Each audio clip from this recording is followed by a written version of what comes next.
The Snake Prince? Once upon a time, there lived by herself, in a city, an old woman who was desperately poor. One day, she found that she had only a handful of flour left in the house, and no money to buy more, nor hope of earning it. Carrying her little brass pot, very sadly, she made her way down to the river to bathe and to obtain some water. Thinking afterwards to come home and to make herself an unleavened cake of what flour she had left. And after that, she did not know what was to become of her. While she was bathing, she left her little brass pot on the riverbank, covered with a cloth, to keep the inside nice and clean. But when she came up out of the river and took the cloth off to fill the pot with water, she saw inside it the glittering folds of a deadly snake. At once she popped the cloth again into the mouth of the pot and held it there, and then she said to herself, "Ah, kind death, I will take thee home to my house, and there I will shake thee out of my pot, and thou shalt bite me, and I will die. And then all my troubles will be ended." With these sad thoughts in her mind, the poor old woman hurried home, holding her cloth carefully in the mouth of the pot. And when she got home, she shut all the doors and windows and took away the cloth and turned the pot upside down upon her hearthstone. What was her surprise to find that instead of the deadly snake, which she expected to see fall out of it, there fell out with a rattle and a clang a most magnificent necklace of flashing jewels. For a few minutes she could hardly think or speak, but stood staring, and then with trembling hands she picked the necklace up, and folding it in the corner of her veil, she hurried off to the king's hall of public audience. "A petition, O king," she said, "a petition for thy private ear alone." And when her prayer had been granted, and she found herself alone with the king, she shook out her veil at his feet, and there fell from it in glittering coils the splendid necklace. As soon as the king saw it, he was filled with amazement and delight. And the more he looked at it, the more he felt that he must possess it at once. So he gave the old woman 500 silver pieces for it, and put it straightway into his pocket. Away she went, full of happiness. For the money that the king had given her was enough to keep her for the rest of her life. As soon as he could leave his business, the king hurried off and showed his wife his prize, with which she was as pleased as he, if not more so. And, as soon as they had finished admiring the wonderful necklace, they locked it up in the great chest where the queen's jewelry was kept, the key of which hung always round the king's neck. A short while afterwards, a neighboring king sent a message to say that a most lovely girl baby had been born to him, and he invited his neighbors to come to a great feast in honor of the occasion. The queen told her husband that, of course, they must be present at the banquet, and she would wear the new necklace which he had given her. They had only a short time to prepare for the journey. And at the last moment, the king went to the jewel chest to take out the necklace for his wife to wear, but he could see no necklace at all. Only, in its place, a fat little boy baby crowing and shouting. The king was so astonished that he nearly fell backwards, but presently he found his voice and called for his wife so loudly that she came running, thinking that the necklace must at least have been stolen. "Look here! Look!" cried the king. "Haven't we always longed for a son? And now heaven has sent us one." "What do you mean?" cried the queen. "Are you mad?" "Mad? No, I hope not," shouted the king, dancing in excitement round the open chest. "Come here and look. Look what we've got instead of that necklace." Just then, the baby let out a great crow of joy, as though he would like to jump up and dance with the king. And the queen gave a cry of surprise and ran up and looked into the chest. "Oh!" she gasped as she looked at the baby. "What a darling! Where could he have come from?" "I'm sure I can't say," said the king. "All I know is that we locked up a necklace in the chest, and when I unlocked it just now, there was no necklace, but a baby, and as fine a baby as ever was seen." By this time, the queen had the baby in her arms. "Oh, the blessed one!" she cried. "Fairer ornament for the bosom of a queen than any necklace that ever was wrought. Write," she continued, "write to our neighbor and say that we cannot come to his feast, for we have a feast of our own, and a baby own. Oh, happy day!" So the visit was given up, and in honor of the new baby, the bells of the city, and its guns, and its trumpets, and its people, small and great, had hardly any rest for a week. There was such a ringing, and banging, and blaring, and such fireworks, and feasting, and rejoicing, and merrymaking as had never been seen before. A few years went by, and as the king's boy baby and his neighbor's girl baby grew and throve, the two kings arranged that as soon as they were old enough, they should marry. As soon as the prince and princess were 18 years of age, the kings agreed that it was time for the wedding, and the young prince journeyed away to the neighboring kingdom for his bride, and was there married to her with great and renewed rejoicings. Now, I must tell you that the old woman who had sold the king the necklace had been called in by him to be the nurse of the young prince. And although she loved her charge dearly and was a most faithful servant, she could not help talking just a little. And so, by and by, it began to be rumored that there was some magic about the young prince's birth. And the rumor, of course, had come in due time to the ears of the parents of the princess. So now that she was going to be the wife of the prince, her mother, who was curious, as many other people are, said to her daughter on the eve of the ceremony, "Remember that the first thing you must do is to find out what this story is about the prince.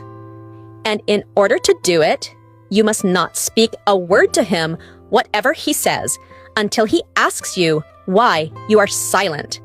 Then you must ask him what the truth is about his magic birth. And until he tells you, you must not speak to him again." And the princess promised that she would follow her mother's advice. Therefore, when they were married and the prince spoke to his bride, she did not answer him. He could not think what was the matter, but even about her old home, she would not utter a word. At last, he asked why she would not speak, and then she said, "Tell me the secret of your birth." Then the prince was very sad and displeased, and although she pressed him sorely, he would not tell her, but always reply, "If I tell you, you will repent that ever you asked me." For several months they lived together, and it was not such a happy time for either as it ought to have been, for the secret was still a secret, and lay between them like a cloud between the sun and the earth, making what should be fair, dull, and sad. At length the prince could bear it no longer. So he said to his wife one day, "At midnight I will tell you my secret if you still wish it, but you will repent it all your life." However, the princess was overjoyed that she had succeeded and paid no attention to his warnings. That night the prince ordered horses to be ready for the princess and himself a little before midnight. He placed her on one and mounted the other himself, and they rode together down to the river to the place where the old woman had first found the snake in her brass pot. There the prince drew rein and said sadly, "Do you still insist that I should tell you my secret?" And the princess answered, "Yes." "If I do," answered the prince, "remember that you will regret it all your life." But the princess only replied, tell me." "Then," said the prince, "know that I am the son of the king of a far country, but by enchantment I was turned into a snake." The word snake was hardly out of his lips when he disappeared, and the princess heard a rustle and saw a ripple on the water, and in the faint moonlight she beheld a snake swimming into the river. Soon it disappeared, and she was left alone. In vain, she waited with beating heart for something to happen, and for the prince to come back to her. Nothing happened, and no one came. Only the wind mourned through the trees on the riverbank, and the night birds cried, and a jackal howled in the distance, and the river flowed black and silent beneath her. In the morning they found her, weeping and disheveled, on the riverbank. But no word could they learn from her or from anyone as to the fate of her husband. At her wish they built on the riverbank a little house of black stone, and there she lived in mourning, with a few servants and guards to watch over her. A long, long time passed by, and still the princess lived in mourning for her prince, and saw no one, and went nowhere away from her house on the riverbank and the garden that surrounded it. One morning, when she woke up, she found a stain of fresh mud upon the carpet. She sent for the guards, who watched outside the house day and night, and asked them who had entered her room while she was asleep. They declared that no one could have entered, for they kept such careful watch that not even a bird could fly in without their knowledge. But none of them could explain the stain of mud. The next morning, again, the princess found another stain of wet mud, and she questioned everyone most carefully. But none could say how the mud came there. The third night, the princess determined to lie awake herself and watch. And for fear that she might fall asleep, she cut her finger with a penknife and rubbed salt into the cut, that the pain of it might keep her from sleeping. So she lay awake, and at midnight she saw a snake come wriggling along the ground with some mud from the river in its mouth. And when it came near the bed, it reared up its head and dropped its muddy head on the bedclothes. She was very frightened, but tried to control her fear and called out, "Who are you, and what do you here?" And the snake answered, "I am the prince, your husband, and I am come to visit you." Then the princess began to weep, and the snake continued, "Alas, did I not say that if I told you my secret you would repent it, and have you not repented?" "Oh, indeed," cried the poor princess. "I have repented it, and shall repent it all my life. Is there nothing I can do?" And the snake answered, "Yes, there is one thing, if you dared to do it." "Only tell me," said the princess, "and I will do anything." "Then," replied the snake, "on a certain night you must put a large bowl of milk and sugar in each of the 4 corners of this room. All the snakes in the river will come out to drink the milk, and the one that leads the way will be the queen of the snakes. You must stand in her way at the door and say, 'Oh, queen of snakes, give me back my husband.' And perhaps she will do it. But if you are frightened and do not stop her, you will never see me again." And he glided away.